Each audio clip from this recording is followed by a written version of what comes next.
Hey, Mike here. I just wanted to let you know that you can listen to Dark Poutine early and ad-free on Amazon Music, included with Prime.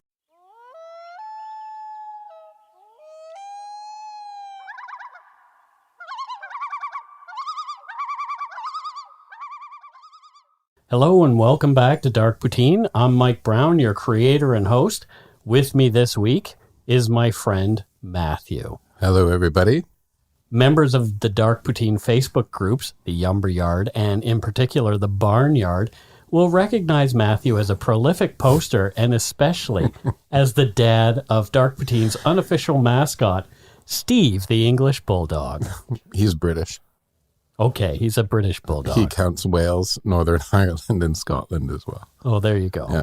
It's great to have you with me, Matthew. We've talked about doing this for a long time. Thank you. Thanks for having me. Yeah, you're welcome. And this particular episode, I'm glad you could help me with. The views, information, and opinions expressed during the Dark Poutine podcast are solely those of the producer and do not necessarily represent those of Curious Cast, its affiliate, Global News, nor their parent company, Chorus Entertainment. Dark Poutine is not for the faint of heart or squeamish. Our content is often intense and some listeners may find it disturbing. We're not experts on the topics we present, nor are we journalists. We're ordinary Canadian schmoes chatting about crime and the dark side of history. Let's get to it. Put on your toque, grab yourself a double-double and a Nanaimo bar. It's time to scarf down some Dark Poutine. I want my Dark Poutine.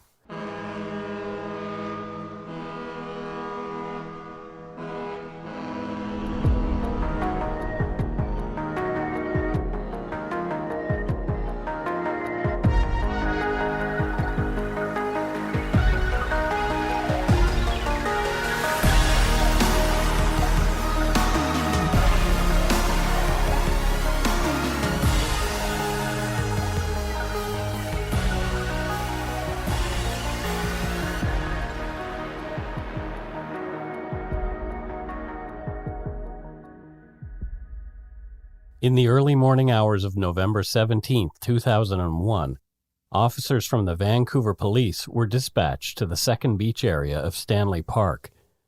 Several callers to 911 indicated that there'd been some kind of altercation and a group of men had badly beaten another man. 2 VPD constables arrived at the Second Beach parking lot within minutes of being called to find a distraught man frantically providing CPR to a bloodied man on the ground. The man on the ground was naked except for socks and hiking boots. Police assessed the man's condition and immediately called for an ambulance. It didn't look good. The paramedics from the BC Ambulance Service arrived quickly, but determined that it was too late. Aaron Zane Donald Webster, 42 years old, and a member of Vancouver's gay community, was dead. He had been brutally beaten with a blunt instrument, and his killers had skittered off into the night, leaving Aaron to die. Aaron's death would become recognized as Canada's most well-known and notorious case of gay bashing. You are listening to episode 166, Hate Crime, The Murder of Aaron Webster. Aaron Webster's obituary indicated he was survived by his divorced parents and siblings, 2 sisters and 2 brothers, as well as a number of nieces and nephews. The family had moved around a lot when the kids were young. They were army brats and never got to settle in one place for a long time. The AIDS crisis had ripped through Vancouver's gay community in the late 1980s and 90s, taking the lives of many and forever impacting the lives of their loved ones. Aaron's longtime partner, Steve, had died of complications caused by AIDS. According to an article in the Vancouver Sun on November 22, 2001, Aaron was described as a hypersensitive man with an edgy sense of humor. He made his living first as a house painter and then as an assistant manager of a local general paint store. His passion, though, was photography, and it was there that he was best able to comment artistically on the world he saw about him.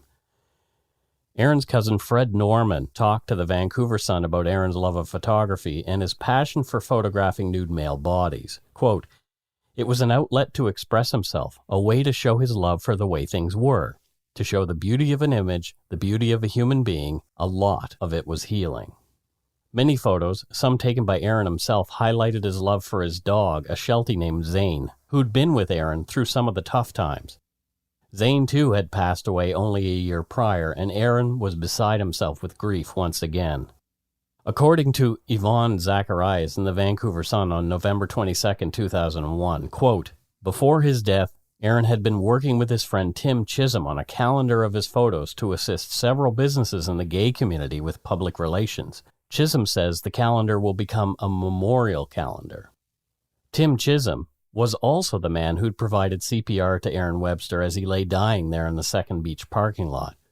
Chisholm, never a suspect in the killing, just happened to be in the park the night his friend was so brutally killed. Aaron Webster, to all accounts, was a good egg. This is not the first mention of this case in a Dark Poutine episode. We briefly mentioned it in episode 13 when covering another crime that had taken place in Stanley Park, the still unsolved Babes in the Woods murders in the early 1950s. Despite it having some dark history, Stanley Park, called Vancouver's crown jewel, is one of the most beautiful urban parks in the world. For 3,200 years, it has been the traditional territory of Coast Salish First Nations, including the Musqueam, Squamish, and Tsleil-Waututh. The City of Vancouver's website describes the park, established in 1888, as, quote, "a magnificent green oasis in the midst of the urban landscape of Vancouver." The site goes on to invite visitors to, quote, "explore the 400-hectare natural West Coast rainforest and enjoy scenic views of water, mountains, sky, and majestic trees along Stanley Park's famous seawall. Discover kilometers of trails, beautiful beaches, local wildlife, great eats, natural, cultural, and historical landmarks, along with many other adventures. The park offers a wide range of unforgettable experiences for all ages and interests, including Canada's largest aquarium. The privacy afforded by the park's dense foliage and out-of-the-way location has made it a popular spot for thrill-seeking and closeted men to seek out no-strings-attached and often anonymous homosexual encounters in the bushes just off the park's many trails. According to the entry for Rawlings Trail in Stanley Park on cruisinggaze.com, the trail between Second Beach/Bridle Path and the Stone Bridge at Lost Lagoon are the best spots to meet up with someone with a similar agenda. The author of the post on the site wrote, quote, "Best time is after dusk, especially on clear moonlit nights, since the moonlight is about all the light you're going to get to see otherwise. There is also some action first thing in the morning for commuters looking to get a blowjob before heading to work," end quote. This is what had brought Aaron Webster to the park on the night of his slaying. Although police had no suspects initially, there were witnesses to the attack on Aaron Webster that night. According to court documents, a young couple, Michelle Richmond and Frederico Angulo, were out for the evening and decided to take a drive through Stanley Park early morning, coming into the park from Beach Drive. Carol and I have done that exact same drive many times. Upon reaching the intersection of Stanley Park Drive, which is one way going counterclockwise, the couple were compelled to either turn right toward Lost Lagoon or continued for a short distance and turned down into the Second Beach parking lot, which loops around and back onto Stanley Park Drive. Inside the loop is a grassed area with bushes and trees. They chose to turn left. As they approached the entrance to the parking lot, they saw a man wearing no shirt standing facing another man at the near end of the angled parking stalls along Stanley Park Drive. As their headlights lit the scene, which was 1 or 2 car lengths away, they saw the man bring a bat-like weapon down on the head of the shirtless man, and the shirtless man fell. Frederico said they were both side-on to him, and the assailant was to the left. Both noted the assailant was wearing a baseball cap. Frederico said it was black and worn backwards. Michelle said she saw 2 others standing nearby on the same side of the car, but could not see if they had anything in their hands. Frederico saw 2 or 3 people 3 to 5 feet away. He was not really looking at the others, but from what he could see, he noticed nothing in their hands. He saw a car a stall or 2 away from the people and a blue Jeep TJ or Cherokee beyond. He drove down into the parking lot. Michelle called 911 on a cell phone and they waited for police. In the meantime, Tim Chisholm, who had seen Aaron earlier in the evening, had been parked in one of the angled parking stalls back along Stanley Park Drive. He heard noises at the end of the parking stalls and drove his large white Ford club wagon along past the stalls and came across the naked body of Aaron lying beside his car.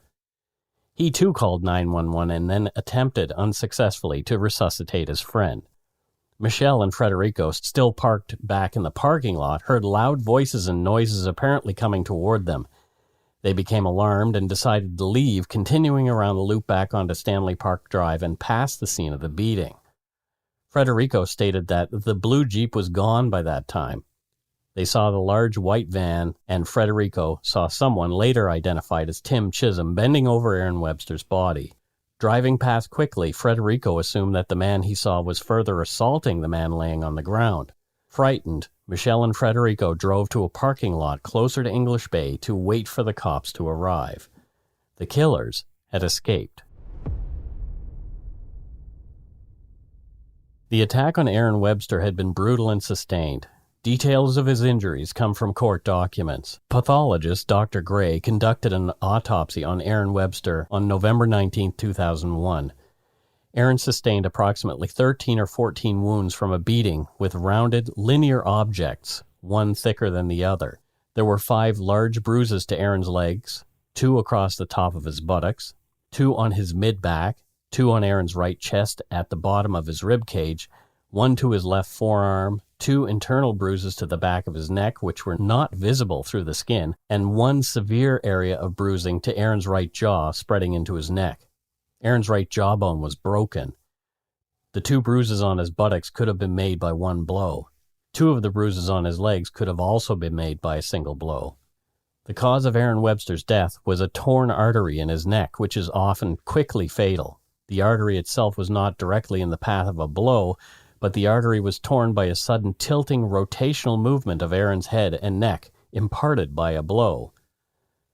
Not a lot of force is required, and such a result is rare, in Dr. Gray's view. But in any case, she concluded that Mr. Webster died as a result of one of the blows to his neck.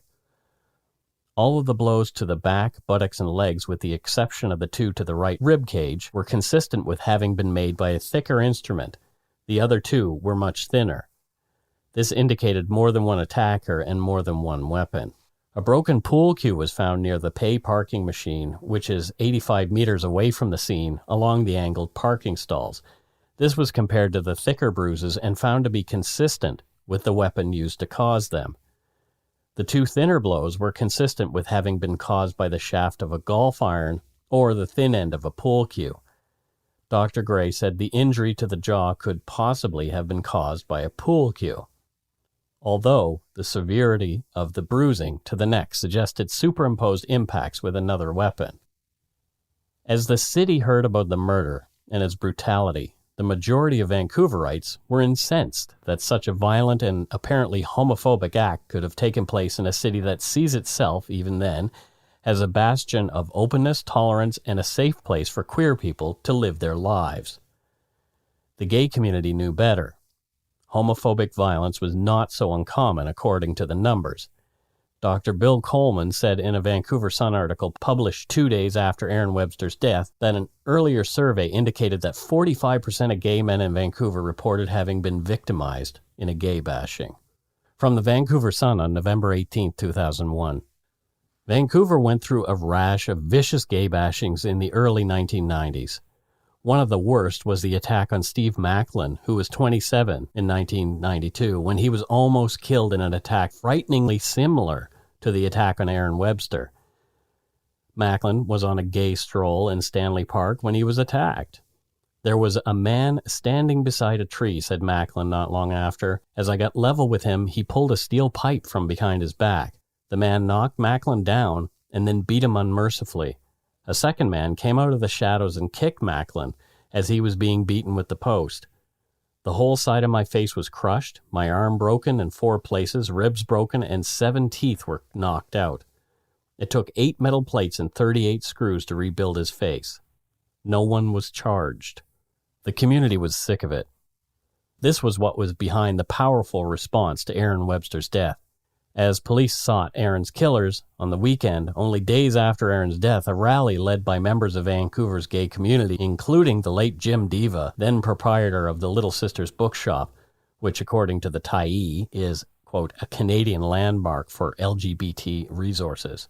Expecting only a few dozen people to show up at the quickly planned rally, the group's organizers were moved when over 3,000 people showed up to support them and call for change.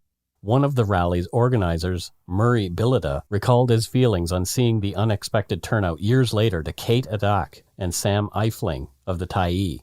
Quote, "It was something that immediately strengthened my faith in my fellow West Enders and Vancouverites and British Columbians," he said through tears. To see a community respond in such a powerful way to one person's violent death was, I think, something we haven't seen in Vancouver since. From Extra Magazine, I think it's fair to say that every gay man in Vancouver, the thought went through their mind. This could have been me, says filmmaker Erilyn Weiserman, who documented the demonstration. Just hit people in the gut. It was really shocking, she says. I remember thinking we were beyond the reach of this kind of violence, and then thinking, well, maybe we're not. I just happened to be right at the front of the march, says Jonathan Byers. I remember getting to the bottom of the hill and wondering how many of us there were, and I turned around and all of Davie Street was a mass of people marching, and still people coming over the hill. I was just amazed. I ended up crying the rest of the way. It was very, very moving. What stands out for Weisman was the silence. There were several thousand people walking down Davie Street, and it was silent, she says. That silence was incredibly powerful. Rally-goers called for the killing to be investigated as a hate crime. It was not the first time there were homophobic attacks on men in that exact same spot. Even though one of the cops, a VPD inspector named Dave Jones, assured the crowd that the attack was being investigated as a hate crime, he was later chastised for saying just that. And police didn't do themselves any favors, telling gay men to stay out of the park for a while as they might find themselves in danger as Aaron's killers had not been caught, rather than making the park a safe place for them to go. They mildly contradicted themselves, stating that there may be reasons other than homophobia, claiming the attack was more likely motivated by the perpetrator's desire for robbery. As Aaron was naked at the time of the attack, that explanation seems to defy logic. From Extra Magazine. In the immediate aftermath of the murder, Diva and other community members formed a committee to identify the community's needs and attempt to meet them.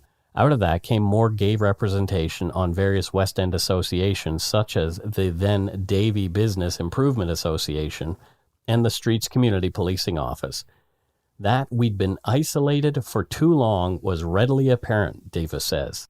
The committee also began meeting with police to push for arrests and sensitize the force, quote, because it was readily apparent that they needed us and we needed them, Diva says. It was the first time the gay community had really interacted with the Vancouver Police Department, he notes.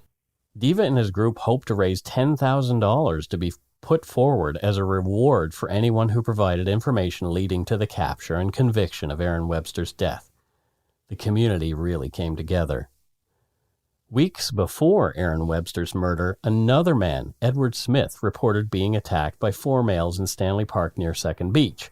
He called 911 in October and early November to report the incidents. Smith told Patricia Bailey at the Vancouver Sun that the 3 young men were in the park on multiple occasions, quote, looking to hurt someone. Smith said he was not homosexual, but claimed he went to the park to take late-night walks to tire himself out. From Patricia Bailey's Vancouver Sun article on December 12, 2001, quote, roughly 3 weeks before Webster's death, Smith said he was walking in Stanley Park at about 1 a.m. when 4 males between the age of 20 and 30 confronted him, pushed him down, and began to club him. They were trying to rob me, said the solidly built, soft-spoken man. Smith said he suffers from insomnia and wanders in the park when he can't sleep. He managed to get away from the 4, 2 of whom he recognized from other confrontations in the park. He described one of the pair as tall and skinny with blonde hair, and the second was short and dark-skinned. Smith escaped his attackers, ran to Stanley Park's main road and flagged down a car, where he used the driver's cell phone to call 911, end quote. The first run-in that Smith had with the group was a year before in November 2000, while out picking up cans and bottles late one night. He was walking by a Jeep Cherokee in the Second Beach parking lot when 4 men got out and threatened him with a bat, but he managed to get away unharmed, talking his way out of it. Only 2 weeks later, after returning to his vehicle from yet another late-night walk, Smith saw the same Jeep parked in the Second Beach parking lot next to his truck. When he got into his truck and started it up, the same 4 men got out of the Cherokee and smashed the side mirror of his truck before he could drive off. Smith was out of town when Aaron Webster was killed, but on hearing of the killing, he immediately thought about the attacks that he had endured near the same spot. He spoke with police again in December 2001, following up on his earlier reports. VPD detectives Rob Feoro and Sean Trowski later told the Vancouver Sun they looked into the group who had assaulted Edward Smith, but the leads, quote, didn't work out. Although police had received hundreds of tips on Aaron Webster's murder and looked into dozens of other incidents in the park, they could not come up with a solid group of suspects. It would be more than a year after Aaron's death before they made any arrests. In the meantime, supporters seeking justice for Aaron Webster kept the media engaged with conversations around hate crimes against gays in the Lower Mainland. Gay men were frightened, rightfully, that it might happen again. Many stayed in rather than go out and chance becoming another victim. Others went out but looked over their shoulders the whole time. All of them wondered when the police were going to catch the monsters who destroyed such a gentle man as Aaron Webster. And we'll take a break right here.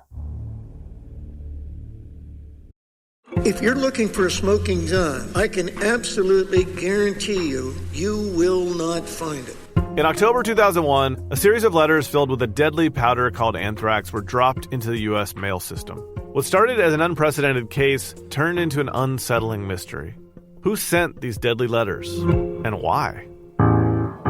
From Campside Media and Sony Music Entertainment, I'm Josh Dean, and this is Cover Up Season 4, The Anthrax Threat, available now.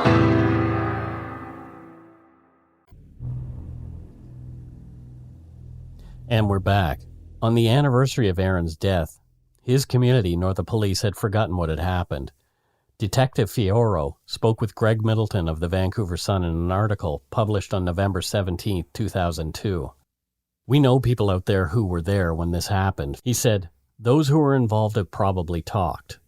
There have to be 12 to 24 people out there who know who did it, said Fioro. And he said police believe at least one of the attackers was only peripherally involved and might be in a position to cut a deal to save himself. We're hoping that by now someone's conscience is doing its job and they will come forward, Fioro said. And even if your conscience doesn't prompt you to come forward, maybe the money will, he said, referring to the almost $22,000 which had been raised in reward money. As with many crimes involving a group of perpetrators, it was time and the inability to keep a secret that finally shone a light on Aaron Webster's killers. On February 5, 2003, Detective Rob Feoro spoke about a break in the case to Extra Magazine's Robin Perrell. Quote, we know who is responsible for the death of Aaron Webster, says homicide detective Rob Feoro. There is no doubt in my mind that I have the right person. End quote. A week later, on February 12, 2003, police went to the home of a 19-year-old Burnaby man to question him in relation to Aaron Webster's death. Cops had received tips from people claiming that the man had admitted in passing to his involvement in the beating death of Aaron Webster. The man, who was 17 and a young offender at the time of Aaron Webster's death, is identified in court documents only as J.S. He accompanied the police officers down to the police station. There, he gave a warned and videotaped statement, at first denying any involvement. He then advised the detective that, quote, he wanted to come clean, and admitted the following. J.S. advised that he and 4 other males, a man named Ryan Cran, A.C., another youth, a man named Danny Rao, and T.R., another youth, were drinking together on the evening of November 16, 2001. In the early hours, November 17th, they went down to Stanley Park. J.S. described himself as being quite drunk. In the early hours of November 17, 2001, they had parked their car in the Third Beach parking lot. They walked down an area near Second Beach. They went into the bushes and hid. They saw Aaron Webster walking naked down a road. They burst out of the bushes and started running after him. He ran from them. J.S. held a bat. The others had weapons of some kind as well. J.S. hit Aaron first, or second, on the back near the shoulder. At that point, Aaron said, that's enough, guy. They chased Aaron Webster to his car. Aaron fell to the ground after a blow given by another. The males surrounded him. J.S. struck Aaron a second time on the legs. He noted at this time that Aaron was out cold. JS, Ryan Cran, and TR ran into the bushes.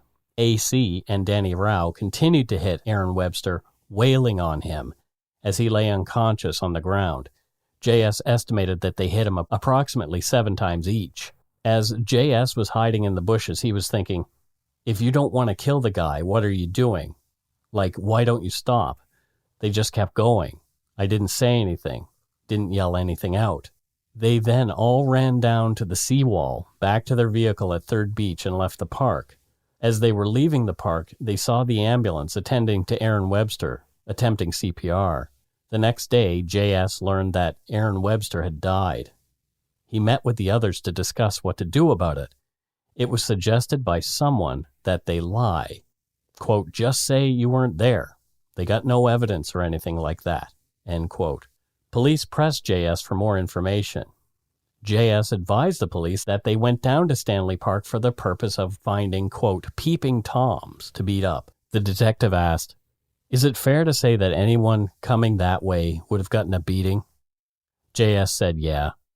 The detective asked, it just didn't matter who it was? JS replied, no, it actually did. Well, we were looking for those peeping Tom guys. The detective stated, peeping Tom guys who look in cars at guys making out? JS replied, fucking voyeurs, yeah, exactly. And they fight back as well, you know?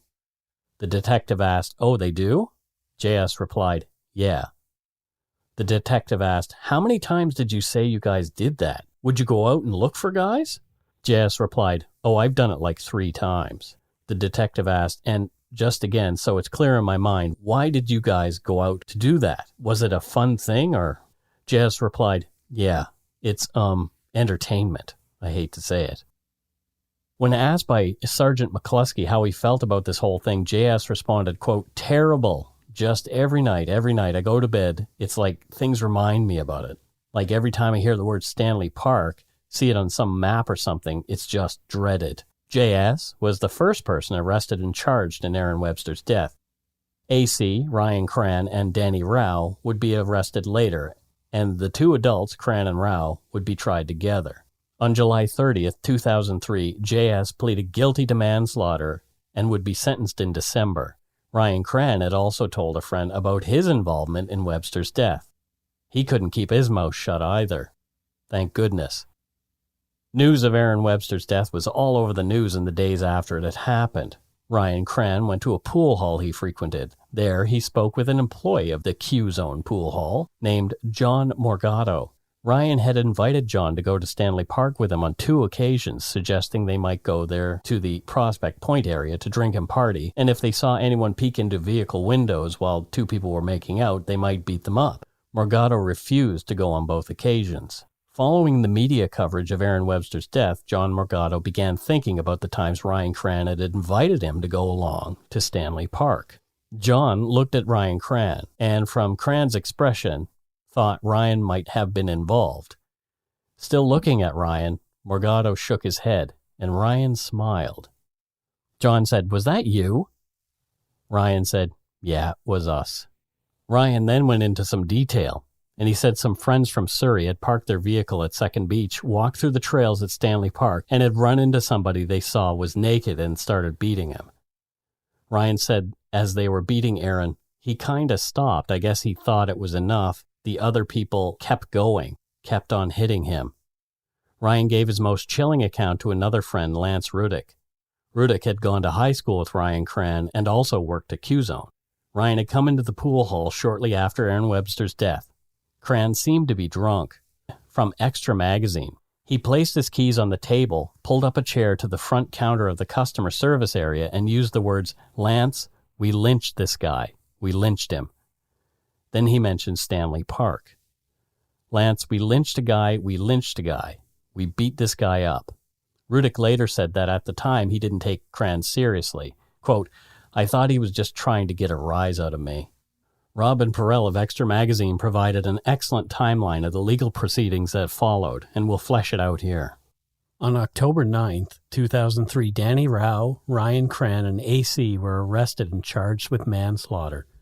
The Crown prosecutor was refusing to pursue hate crime charges against the group, as those charges were notoriously more difficult to prove, and if found not guilty, the group might escape punishment in Webster's death. For the Crown, it was the path of least resistance. For Webster's family, friends, and others in the community, it was another slap in the face. To the chagrin of Webster's supporters, 6 days after his initial arrest, Ryan Cran was granted bail. But he had to return to custody because his family couldn't raise the money required to post his bail bond. Danny Rao remained in jail. On November 28, 2003, sentencing submissions were presented for JS. Crown Counsel Sandra Dworkin asked for a 20 to 32-month sentence. She said she could not prove the killing was a gay bashing, but said the attack seemed to target peeping Toms. On December 12, 2003, Ryan Cran was released on bail again. On December 18, 2003, Youth Court Judge Valmond Romilly ruled the attack was motivated by hatred. Judge Romilly wrote, quote, "The attack and beating of Mr. Webster was in fact a hate crime. I am aware that the Crown has conceded that since JS has stated they went to the park looking for, quote, peeping Toms or voyeurs, and that he did not know that this area was frequented by homosexuals, she has no way of establishing that this was, quote, a hate crime. I disagree." Romilly sentenced JS to 3 years, the maximum sentence a youth can get for manslaughter. JS was to spend 2 of those years in a youth detention center and the last year at home under strict conditions. On December 22, 2003, Danny Rao was released on bail. On January 22, 2004, AC, the second youth charged in Aaron Webster's death, pleaded guilty to manslaughter. On March 31, 2004, sentencing submissions were presented in court for AC. Crown Counsel Greg Weber sought the maximum sentence but did not describe the killing as a hate crime. On April 13th, the preliminary hearing into the adults case began in provincial court. Ryan Cran and Danny Rao were to be tried together as co-accused.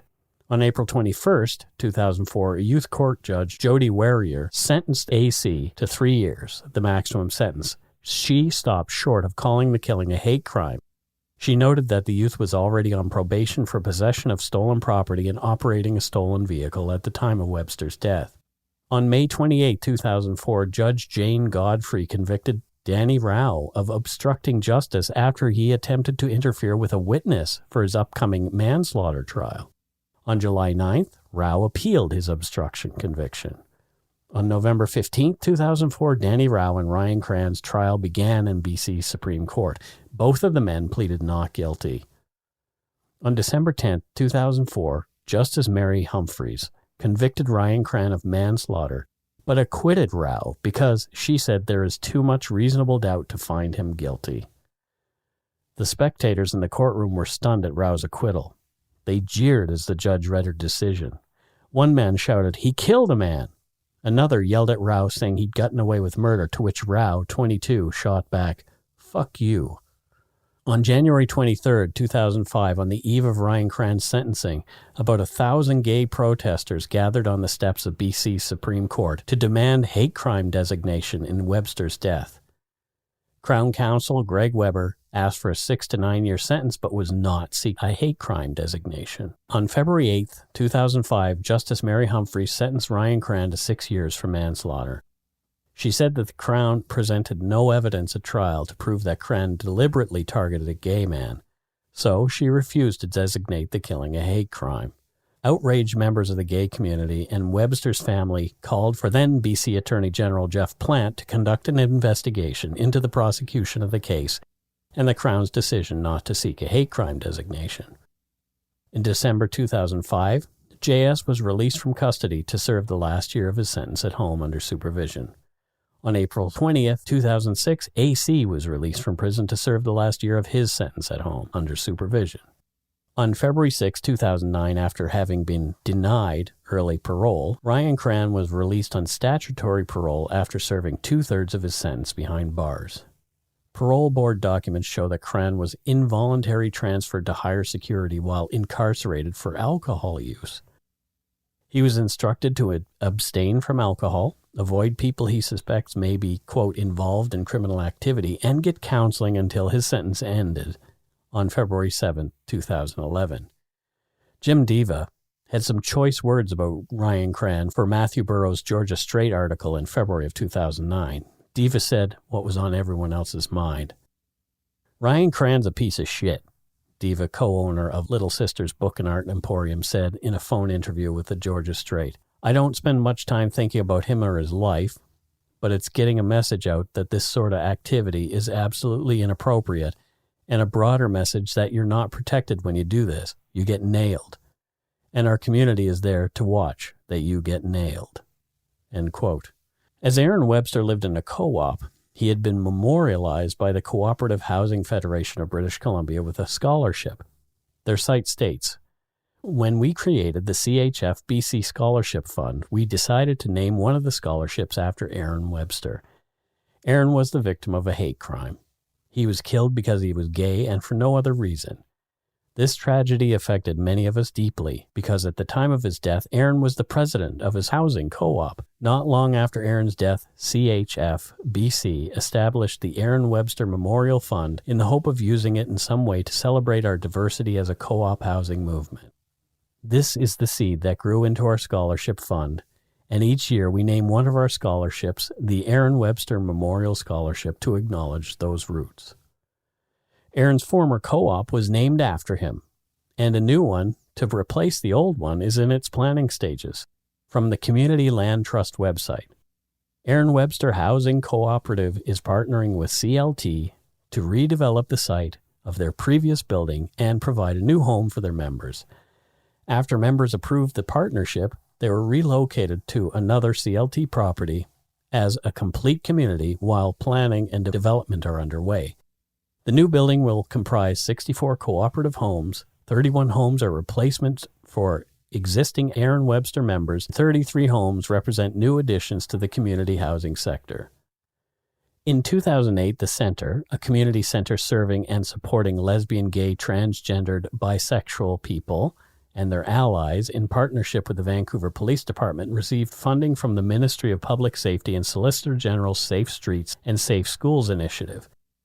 Together, they organized a series of public and community-specific forums that were organized to strengthen existing relationships between the Vancouver Police Department and local LGTB communities, and in so doing, address the underreporting of violence, both hate-motivated violence and relationship violence in LGTB communities.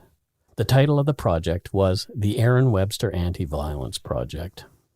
The report concluded, in addition to the improved communication between the LGTB communities and police, participants said that anti-homophobia and transphobia education needs to extend to broader mainstream communities as well. Media, schools, community leaders, and elected officials all play a role in addressing homophobia and transphobia.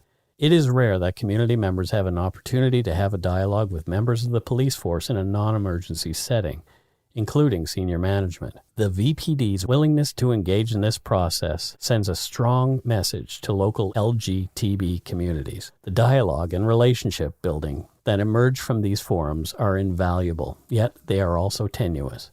To stop the violence and improve safety for LGTB communities, we need to continue to forge bridges and collaborations. And for support and educational resources, please check out qmunity.ca and pflagcanada.ca, and we'll share those links in the show notes. That's it for this week's case. Dark Poutine episode 166, Hate Crime, the murder of Aaron Webster. Gut-wrenching. Yeah. So I called it hate crime, even though not all the judges decided that they would call it a hate crime. And you did some research on hate crimes and wanted to talk about that. Yeah, well, it's, I think the judges are smart because when it's a hate crime, you have to meet certain thresholds. Mm-hmm. And I think there was a fear that they would get off scot-free if they tried to push it that far, right? So that's probably smart for them to do. Mm-hmm. Yeah, hate crimes generally for me, I kind of have a weird relationship with them because I'm not sure. Okay, this guy was an individual person, right? Mm-hmm. And for me, hate crimes, it's sort of, I worry sometimes that it starts pitting people against each other in society. Now, I think it's important for society to step up and go, okay, this is completely unacceptable. But, you know, I'd rather have seen these guys get first-degree murder charges rather than, like, try to do a hate crime charge. The one guy was released until the court case, right? Right. Ridiculous. Yeah. Like, that angered me so much when I heard that. Yeah. You want to give people some background about yourself and how you kind of relate to the community in this case? Yeah, well, I'm surprise, I'm gay. Yeah, it's, you know, I'm gay man I just realized yesterday I'm in my 50s. I thought I was in my 40s until my husband pointed out that I'm in my 50s. So, you know, times have changed. Yeah. I think it's getting better. But, you know, I grew up in the deep, dark 1970s and 1980s. Mm-hmm. So I've experienced homophobia and hate, like, all my life, right? From, you know, once I was at Pride in Toronto and somebody threw a beer bottle at us that smacked, like, from a moving car. Yeah. Right? To I once went to look at an apartment with a boyfriend and was told, we don't rent to people like you. Wow. Like, in Canada, can you believe it? Right. Yeah. You know, and, you know, name calling through high school, all that sort of stuff. So, yeah, I've experienced it all my life. Mm-hmm. Yeah. Yeah. People are rather deluded about, you know, how much acceptance people get. Yeah. You know, I hope it's better. Yeah. You know, the thing is, I'm older and married now, so I'm not out there a lot. And I just hope the younger kids find it easier. I don't know if they do or not. Yeah. So is cruising still a thing in Canada? I think so. You know, I think that since, like, dating apps, I think a lot of people had moved on to that because, well, it's safer. Right. You know what I mean? And you can sort of do a little bit of a swiping left or swiping right. Yeah. So you get to make a choice. Yeah. So you can get, you know, I met my husband on an app in London years ago. We've been together for, married this year for 15 years. Oh, wow. Yeah. So, yeah, I think people still do, but, you know, it's maybe a bit safer, but, you know, getting out there in nature, probably fun for guys. Yeah. Right. You know? Could be. Could be. Never done it myself, but. Me either. Yeah, well. I did visit the location of where this murder happened this morning. You mentioned that. And how did you feel about sort of seeing where that had gone down?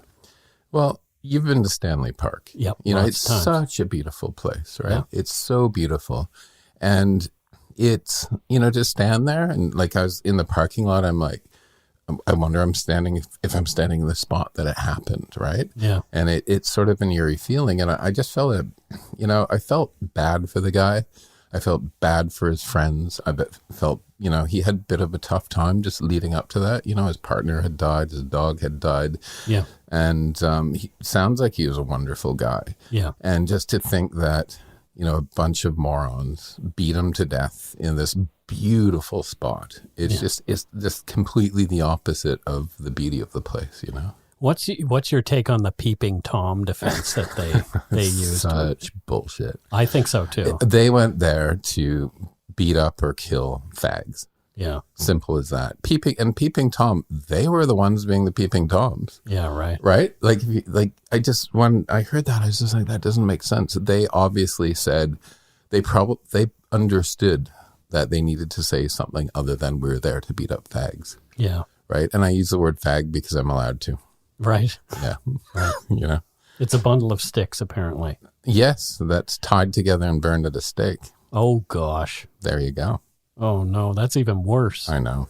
Is that the root of that? I don't know. I don't think wow. So. Might be. I heard that when I was young. Right? Wow. Yeah. Okay. Well, there you go. Sorry to depress you. No.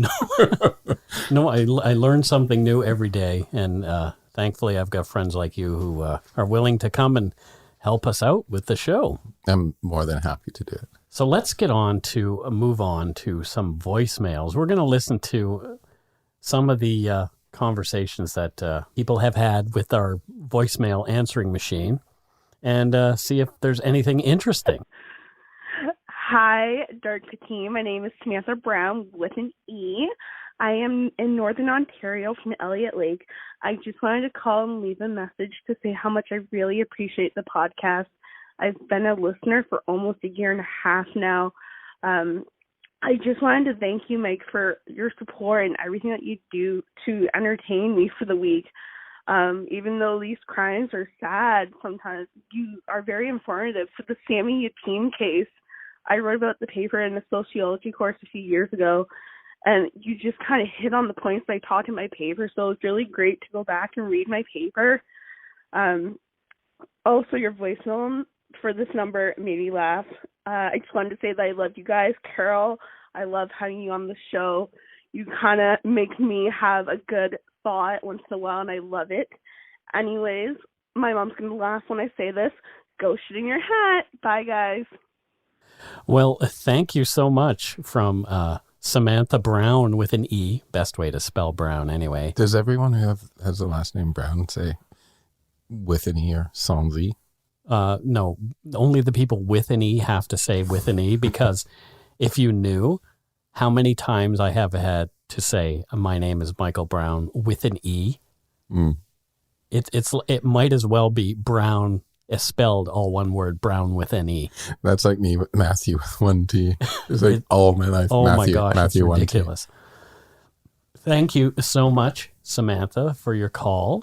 Much appreciated. Let's move on here. Let's see. Okay. Here's one. Hi, Mike. This is Alicia and Trevor. We really like the podcast. We've been listening to it.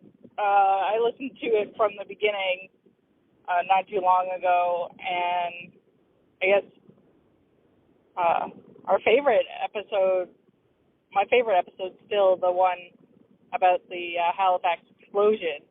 I really like how compassionate you guys are, and we're really enjoying the podcast. So have a great break, and we'll listen to you soon.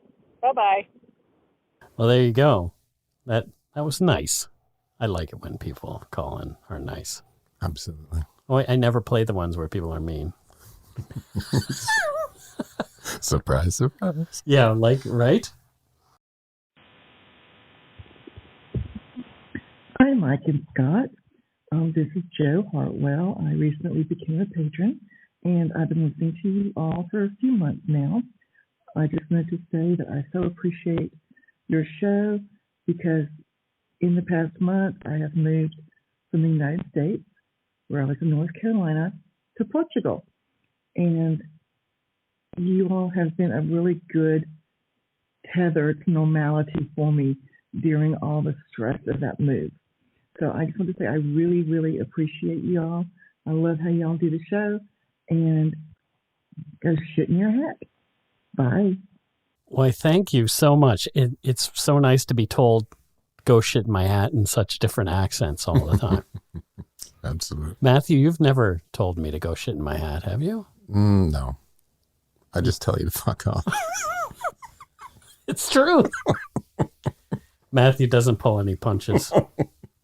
Yeah, so that's it for voicemails. You can leave us a voicemail if you like at 1-877-327-5786 or 1-877-DARK-PTN. Well, because I couldn't get Poutine as the phone number. But if your call stands out, you might hear it on the show. I guess now that means let's move on to some Patreon shout-outs. And there's a few. People are still becoming patrons of the show, even though we've been on a break, which I am so grateful for. First up, from Gloucester, Ontario, is Kim Sheeler. Thank you so much, Kim. Matthew, what does Kim do for a job? She is a professional zombie. She's a professional zombie. What does that entail? She's an extra for zombie movies. She actually makes a living out of it. Oh, wow. Yeah. That's great. Does she have a particular sort of thing that makes her stand out from the other zombies, or is she just a blade of grass in a field of green skin? Well, she always drags the right leg, not the left. Okay. Yeah. Okay. That makes sense. Yeah. That's a good good choice. That's a good creative choice there. Yeah, it is. Yeah. All right. Next up, we have from Michigan City, Indiana, Nancy Wright. What does Nancy do for a living there in Michigan City, Matthew? Michigan City. I always thought it was a state, but she makes bespoke kazoos. Oh, bespoke kazoos. Yeah. Oh, wow. You know, a little bit of bling, some sparkles. She actually sold one to Vanilla Ice last week. Oh, wow. Oh, Vanilla Ice is still a person. He's trying to get his career back on, and he thought one of her kazoos just might do it. You never know. You never know. You can't, yeah. I'd listen to Vanilla Ice playing a kazoo. Ice, ice, baby. Oh, no. Next up, we have Brandy May Rintoul from Melfort in Saskatchewan, I believe. Wow. And what does Brandy do there in Saskatchewan? Can you imagine proofreading dictionaries? Proofreading dictionaries. Wow, that's exciting. That would be so difficult. Yeah, because you wouldn't have any reference material. Exactly. Because you are creating the material that people are going to reference. So when we think we're spelling something correctly, she just made that shit up. Oh, no. I can't think of anything worse. And next up, from Surrey, British Columbia, oh, very close by, is Sarah Adrian. And what does Sarah do here in Surrey, the big metropolis of Surrey? She is a professional dog walker. Oh.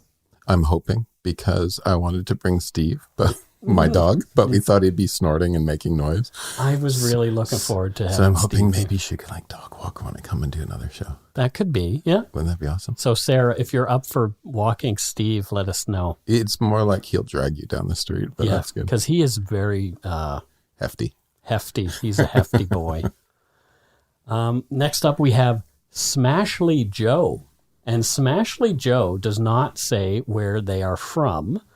So where is Smashley Joe from on this wonderful planet of ours, Matthew? Smashley Joe is from East Lansing. East Lansing. It is really funny because that's near, I think it's near Michigan City. So you have like two people from same area. Right. And so what does Smashley Joe do? Maybe smash things? I'm not entirely sure. I think he makes mashed potatoes. Well, yeah. Yeah, those instant ones. You know? They're good. Just add water and just mix add them up. water. Yeah. I actually kind of like those, to tell you the truth. They're sort of a guilty pleasure. Yeah, I've never had one. No, you're a fancy man. You're much fancier than I am. You gave us those pears. How did you do those again? I can't remember. Saffron poached pears. Saffron poached pears when we were at Matthew's house for dinner one time. And we almost went into sugar shock because there's also like 3 cups of sugar with those things. Yeah. They just soak them up. They were amazing. Well, thank you, Smashley Joe. Next up, from the United Kingdom, in fact, Beath, we have Laura Nickel. And what does Laura do there in the UK? Public relations. Oh. Yeah. So she relates to the public in some way? Yeah. Does she work for a specific company or? No, she freelances and she takes the hardest cases. Oh, interesting. Yeah. Yeah. So she's represented me a few times. Represented you? Yeah. Wow. Does she do Piers Morgan as well? I hear he has a little trouble with public relations recently. I think he should maybe actually hire her. Yeah. Yeah. That might be a good thing. Thank you, Laura Nickel. Next, we have Pam Ferguson. I don't know where Pam is from. Pam is from Peggy's Cove. Oh, Peggy's Cove in Nova Scotia. Yeah, because it's on your T-shirt. It's on my T-shirt. So, well, I mean, that's where she's from. So, and is she work in the lighthouse there? Or? Absolutely. Oh, she just keeps it lit. So she keeps it lit. She keeps us safe over there. Yeah. Don't go on to the Black Rocks. That's always the big joke, that the tourists go on to the Black Rocks and get washed away into the sea when the waves come. What are they? Sort of like the ones closest to the water? Yeah. Yeah, you don't do that. Yeah, it's kind of dumb. Well, thank you, Pam, in Peggy's Cove. And next up, one more, we have Leslie. She's from somewhere here in Canada, but I'm not entirely sure where. Where is Leslie from, number one? The Tub. What's the Tub? Tobermory. Have you ever been there? No. Beautiful. Where is this place? So it's in Ontario, and there's a ferry there that opens up. Steve would love that. It opens up. What's it called? I can't remember what it's called. But there's glass bottom boats, and she drives one of the glass bottom boats. Oh, that's really cool. Yeah. Yeah, I would like to have a glass bottom boat, but not around here because the water's kind of crummy and mucky. Surrey? Well, Surrey and Falls Creek isn't that great either. No. You can see the great Canadian whitefish float by every once in a while. Absolutely. AKA condom. Oh my God. We're terrible people. Well, that's it for Patreon. So let's move on now to PayPal and see if anybody gave us any love on PayPal this week. Since we've been gone. First up. Wow, we do. We had a few. You gave us something on March 5th, which was kind of nice. Much appreciated from Matthew and Steve. Lovely. I knew it'd get me onto the show. But on March 9th, we received some donut money from Huyen Nguyen. And Huyen said, eat some donuts and then go shit in your hat. Nice. Yeah. Where is Huyen from? Are they from Canada? It sounds like a Vietnamese name. Huyen Nguyen. I might be wrong. It's spelled like my Vietnamese friend's last name. Ho Chi Minh City, near the Opera District. Oh, near the Opera. Have you been there? Yes. And what kind of things does Huyen Nguyen do in the Opera District in Ho Chi Minh City? Huyen is a hotel magnate. Oh, a hotel. So owns the hotels. There's lovely hotels around there. Oh, wow. I would like to go to Vietnam. What was it like? It's beautiful. Yeah. Yeah. Yeah. Beautiful. Is the food any good? Of course. And cheap. And cheap. Yeah. You can honestly, I almost exploded. I ate so much. There you go. Next up, we have Pam Ellsbury. Have a donut on me or maybe a beer, smiley face. Love you guys. So the beer probably won't happen because neither of us drink. No. So we'll just do the donut thing.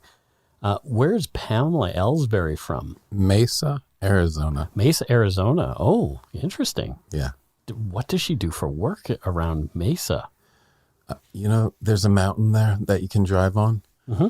And it is like, there's a massive cliff and there's no railings. And she is search and rescue. Oh, wow. That's cool. She rescues stupid tourists. I have been a stupid tourist. So in Mesa, Arizona. Oh, did you have to get rescued? No, but it was scary. There you go. Next up, we have Elizabeth Nickel. She says, I just binged your entire catalog and loved every minute of it. If I could suggest a topic for an episode, the greatest true crime of the century, a crime that has left its mark on easily half of the world's population, a crime that forces its victims to carry burdens much heavier than they should, the invention of fake pockets in ladies' pants.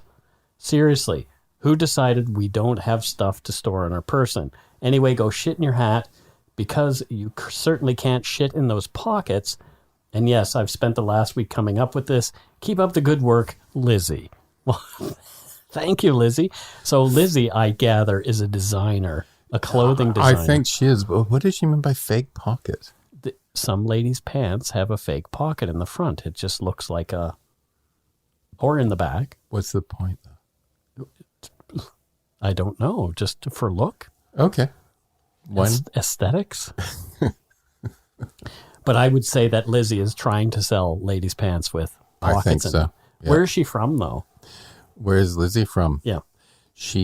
Where's that little town? Where is that little town just south of that place? Oh, a little bit south of Saskatoon? She's from Strathroy, Ontario. Oh, there you go. Yeah. That's nice. Yeah, Strathroy. It's funny because, she's striking out, right?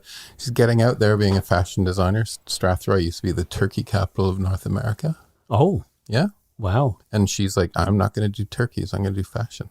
Good for her. Absolutely. Next, we have Alexandra Mikkel, and she says, can you wish my friend Renata a happy birthday? She recommended this podcast to me. She's turning 29 on the 29th. Well, we were on a break on March 29th. Happy belated birthday. Renata, happy belated birthday. Thank you guys are the best, Allie. So much appreciated. So she is a professional birthday wisher, I would gather. Just for friends and family. Just for friends and family. But where is Alexandra from? Is she Canadian as well, or is she from down south? I don't know. I think she's from Harlem. Harlem? Yeah. Oh, interesting. I don't think you've had anyone write in from Harlem. Harlem's like really supposed to be on the up as well, by the way. Yeah, it's supposed to be on the upward swing. Have you been up there? Nope, I have never been. So you should see some of the beautiful old buildings out there. Oh yeah, Gorgeous. like old brownstone. Yeah, so nice. I'd love to live in a brownstone. Yeah, well, brown with an E stone. Oh, stop. Exactly. And our old friend Irene Briand is back with another donation. Donuts for two Canadian legends. I love the show. I've listened since the 4th episode. Love you to bits. Virtual hugs with a rose, a heart, a hug, and a Canadian flag. Oh, that's great. Why isn't she listening to the first 3 episodes? I don't know. Oh. They were terrible. Were they? None of the early ones were that good. You know, if I go to podcasts, I actually intentionally don't listen to like the first 6 months of the podcast. It's probably because a good idea. The quality level goes up. Yeah, it does go up after Yeah. a time. Yeah. Hopefully this show does the same thing.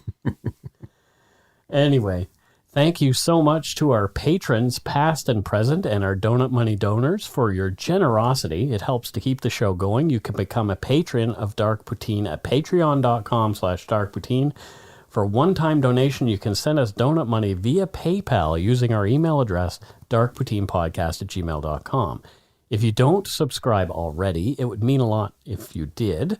You can easily find Dark Poutine on iTunes, Podcast, Stitcher, TuneIn, or Spotify, wherever else you get your on-demand audio. Check out our website, darkpoutine.com, for show notes and other cool stuff. Please take the time to give Dark Poutine a like or follow on Facebook and Instagram. Come meet Matthew and Steve on the Yumberyard and the Barnyard. And most importantly, thank you for listening and tell your friends about us. Word of mouth is a powerful thing. Until we return, don't forget to be a good egg and not a bad apple. Bye-bye, everybody. Bye. Thanks, Matthew. You're welcome.